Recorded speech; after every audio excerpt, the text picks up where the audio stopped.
gouvernement du Sénégal, avec au premier chef, le chef de l'État, de nous avoir permis de réaliser toutes ces infrastructures, comme vous l'avez si bien dit, au profit des populations, mais avec un seul objectif, l'accès universel à l'eau. Pour ça, il a fallu, depuis 2016, réaliser ce qu'on appelle une étude de schéma directeur, une planification sur les besoins.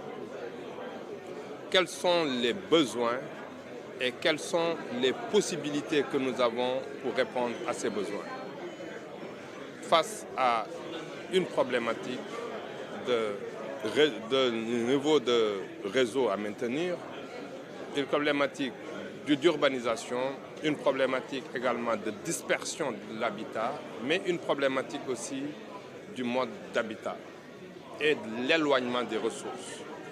Mais surtout une problématique de qualité des eaux mobilisables. Nous l'avons vu. Et c'est cela qui nous avait permis depuis 2016, même 2014, de réaliser un programme d'investissement.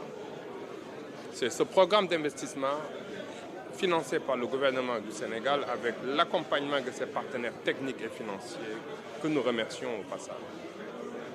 C'est dans ce cadre que nous avions tous les programmes d'urgence, les forages, particulièrement basés sur des forages, mais surtout avec l'avènement des très grandes infrastructures comme KMS3.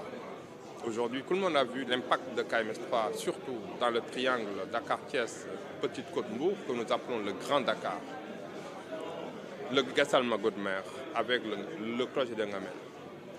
Tous ces projets réunis, à leur terme, nous conforteront, nous permettront de satisfaire les besoins jusqu'en 2032. Mais l'objectif du président de la République, c'est comment sécuriser l'alimentation.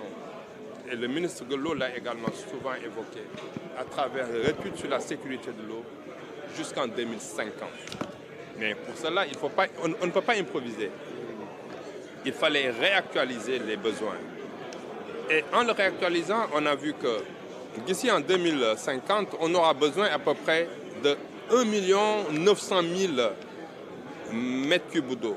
C'est presque 1,9 milliard de litres d'eau par jour, rien que dans ce triangle Dakar-Thiès-Petite Côte. Aujourd'hui, on n'a pas plus de 600 millions de litres d'eau. Donc vous voyez un peu les enjeux, tout ce qu'il faut aller mobiliser pour continuer à satisfaire ces besoins en eau. C'est cela aujourd'hui qui nous a amenés à cet atelier-là. Et avec les partenaires techniques et nos ingénieurs, voir quels sont les ouvrages, les infrastructures sur lesquelles on doit anticiper. Parce que 2040, 2050, c'est aujourd'hui. Quelle alternative nous avons? Nous avons constaté que quasiment toutes les ressources souterraines commencent à atteindre un niveau de satiété, de saturation. Donc les nappes sont quasiment